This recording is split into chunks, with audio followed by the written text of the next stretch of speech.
Hello everyone, कैसे हैं आप सब। आई होप आप सब अच्छे होंगे। फिर से स्वागत है नई वीडियो में।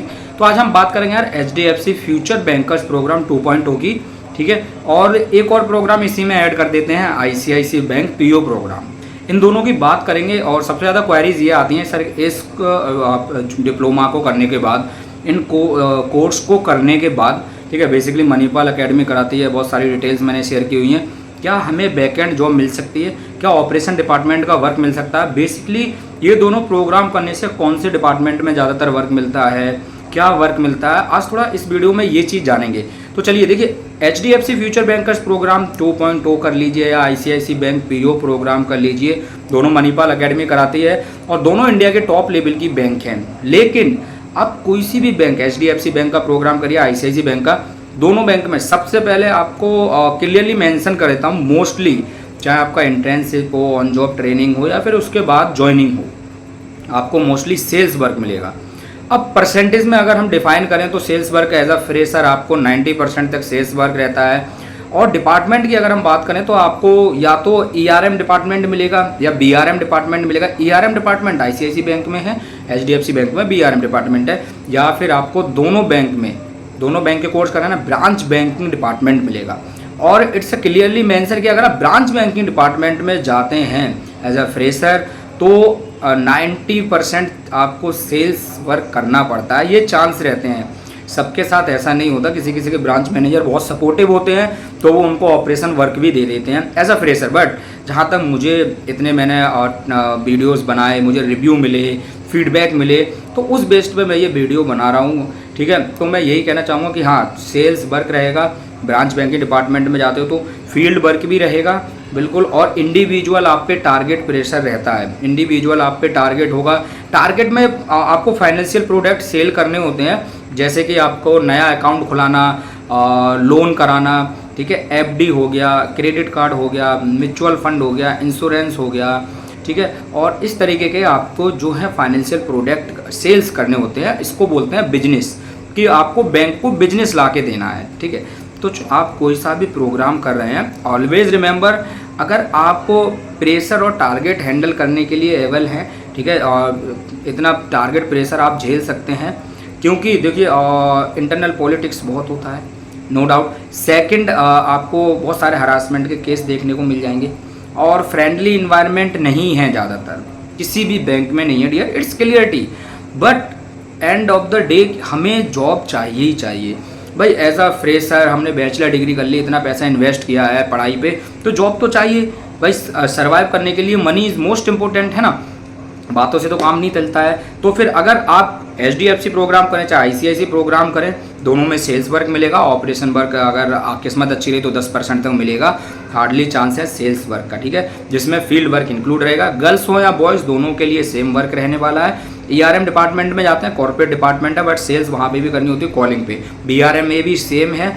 और आपको ऑन जॉब ट्रेनिंग में भी ज़्यादातर मैंने सुना 2 ही डिपार्टमेंट देते हैं, या तो ERM दे देंगे या ब्रांच बैंकिंग डिपार्टमेंट दे देंगे, चाहे HDFC का कर लीजिए, ICICI का। अब इन दोनों में से कौन सा प्रोग्राम बेस्ट है? ICICI बैंक ERM डिपार्टमेंट का 1 ईयर का एक्सपीरियंस है।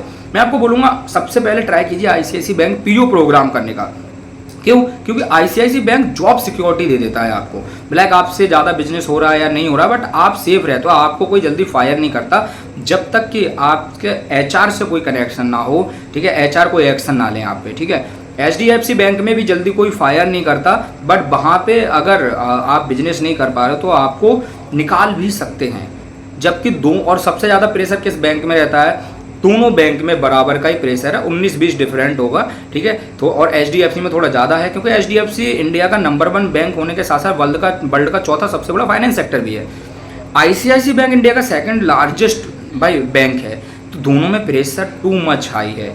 एज अ फ्रेशर हमें प्रेशर और ज़्यादा हाई लगता है, क्योंकि we don't know about the financial product, we don't know about the banking sector, we don't know about the finance sector. हमें जब नॉलेज नहीं होती है तो डियर हमें सबसे ज़्यादा उस टाइम टारगेट प्रेशर लगता है। बट जैसे हम 1 साल सर्वाइव करते हैं, 2 साल, तो हमें धीरे धीरे वो टारगेट प्रेशर कम लगने लगता है, बिकॉज हमारी कम्युनिकेशन स्किल्स डेवलप होती हैं, हमारी नॉलेज डेवलप होती है, फाइनेंशियल प्रोडक्ट में हम मजबूत हो जाते हैं, बैंक के ऑपरेशन और सेल्स दोनों प्रोडक्ट को समझ चुके होते हैं, बहुत सारे डिपार्टमेंट के बारे में सीख चुके होते हैं। तो हमें 1-2 साल बाद सर्वाइव करने में दिक्कत नहीं आती।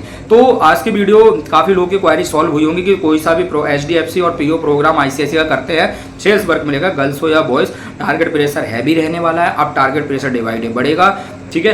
तो जो मेंटली और फिजिकली और दिल से मजबूत हैं उनको ज्वाइन करना चाहिए। और बैचलर डिग्री के बाद आप एलिजिबल हैं, रेगुलर डिग्री मांगते हैं।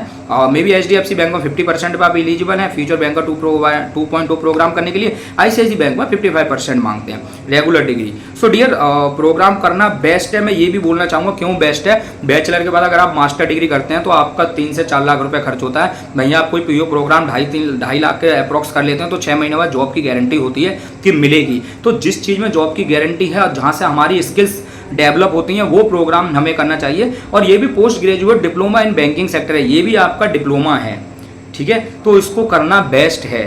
और हर चीज़ का एडवांटेज डिसएडवांटेज होते हैं, बट एज ए फ्रेशर और एज ए यूथ अगर हम सिर्फ डिसएडवांटेज देखेंगे तो हम एंजाइटी और डिप्रेशन के शिकार होंगे। जब हमारे पास सैलरी नहीं आएगी, पैसा नहीं होगा, सर्वाइव नहीं कर पाएंगे और हमारे साथ के बच्चे वही कोर्स वही प्रोग्राम करने के बाद हमसे ज़्यादा ग्रो कर रहे होंगे। तो always remember, join any program to learn about the banking sector, finance sector and develop your communication skills, develop your knowledge, ठीक है।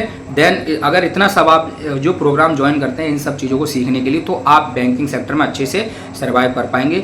और कोई भी अगर क्वेरीज रह गई है, कुछ और पूछना चाहते हैं तो मैं ऐड कर दूंगा। बहुत सारे लोग मुझे जानते हैं बैंकिंग सेक्टर से रिलेटेड, बहुत सारे ग्रुप मैंने बनाए हुए हैं बैंकिंग के। आप मुझे व्हाट्सएप मैसेज कर दीजिए, ठीक है, मैं आपको ग्रुप में ऐड कर दूंगा। आप लोग आपस में चिट चैट करके चीज़ें सॉल्व कर सकते हैं। Thank you, all the best. कोई क्वेरीज है तो कमेंट करिएगा, मैं जरूर रिप्लाई दूंगा। थोड़ा टाइम लगता है पर रिप्लाई जरूर दूंगा। आप सब अपना ध्यान रखिए और हाँ, करियर की तरफ मजबूती से बढ़िए। कम्युनिकेशन स्किल्स को स्ट्रॉन्ग बनाइए, अपनी स्किल्स को, बॉडी लैंग्वेज को स्किल्स बनाइए, सॉफ्ट स्किल्स को हार्ड कीजिए, तब जाके आप मजबूत बनेंगे और हर सेक्टर में काम करने के लिए टिक पाएंगे, एलिजिबल हो पाएंगे। Thank you, all the best.